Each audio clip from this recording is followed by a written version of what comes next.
থাম্বনেলে কিন্তু তৃতীয় বিশ্বযুদ্ধের কথা তুলে ধরা হয়েছে।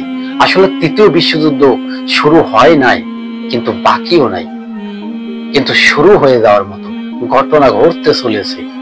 দর্শক, ভিডিওটা যদি স্কিম করে যান, একটি মূল্যবান জিনিস কিন্তু জানতে পারবেন না। তাই আপনাকে সতর্ক করে দেওয়ার জন্য ভিডিওটা চালু করছেন, যে আপনাদেরকে ধন্যবাদ।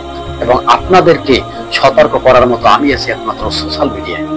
যুদ্ধ, ভয়ঙ্কর যুদ্ধ বাজতে চলেছে। কার সাথে? ইসরায়েল, ইরান, কাতার, সৌদি আরব, পুরো বিশ্বের মিডল ইস্টে যুদ্ধ ছড়িয়ে পড়তে পারে। যে কোনো মুহূর্তে যুদ্ধ ছড়িয়ে পড়তে পারে। তবে এখন কি করবেন? এই যুদ্ধ ছড়িয়ে পড়লে কারো হাতে করার কিছু নাই, কেননা শেষ জমানায় মানুষের জ্ঞান, বুদ্ধি, আক্কেল আল্লাহ তাআলা রব্বুল আলামিন উঠিয়ে নিয়ে যাবে। আসলে তাই হয়েছে। নাহলে দেখুন, মানুষ জানে যে যুদ্ধে খারাপ, যে যুদ্ধে মানুষ হত্যা হয়, যুদ্ধে ধ্বংস হয়ে যায়, যুদ্ধ অর্থনীতি ডাউন হয়ে যায়, তো মানুষ কেন এমন করছে?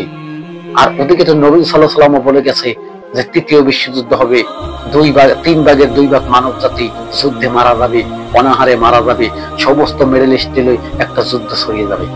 আসলে যুদ্ধটা কি শুরু হতে চলেছে? বিশ্ব কোন দিকে যাইতে আছে?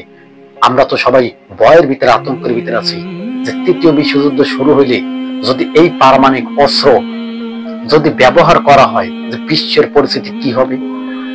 যখন দ্বিতীয় বিশ্বযুদ্ধ হয়েছিল, হিরোশিমায় যে পারমাণবিক অস্ত্রটা যে ব্যবহার করছিল আমেরিকা, তার চেয়েও হাজার হাজার গুণ শক্তিশালী এখন ওই পারমাণবিক অস্ত্র। আর এই পারমাণবিক অস্ত্র যদি একবার যদি এই বোমাটা যদি ব্যবহার করা হয়, রেডিয়েশন ছড়িয়ে পড়ে পুরো একটা রাষ্ট্রের ভিতরে, এবং পুরো রাষ্ট্রটাই অচল হয়ে যাবে। রেডিয়েশন বলতে কি বোঝাই আমরা? রেডিয়েশন বলতে একটি ভাইরাস, একটি ভাইরাসের মতো। এই পারমাণবিক অস্ত্রটা যখন এই বোমাটা ফাটানো হবে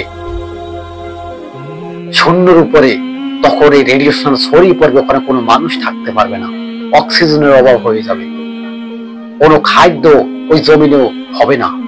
এবং যদি কোনো মা যদি গর্ভধারিণী হয়ে থাকে, কোনো মা যদি এখানে কোনো বাচ্চা প্রসব করে থাকে, তবে কিন্তু কি সেই বাচ্চাটা হতে পারে পঙ্গু, হতে পারে অন্ধ, হতে পারে ভয়ঙ্কর এক দৃশ্য।